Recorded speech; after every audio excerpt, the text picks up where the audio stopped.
Hello! Happy Friday! Oni nice mag-collect og seeds sa mga flower bitaw after frost.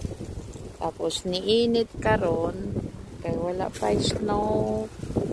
Oni nga mag-collect ko sa akong mga sinyas og seeds.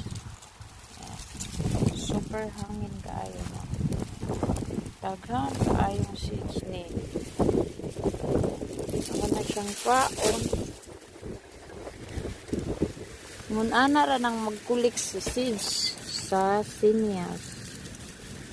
Nice kayo magkulik aron ba kay dry na now. Muna yung seeds Ano seeds sa sinyas na itanom na ako next year guys. Nice ni siya kay double petal ba yan. Yan dry na kay after frost naman.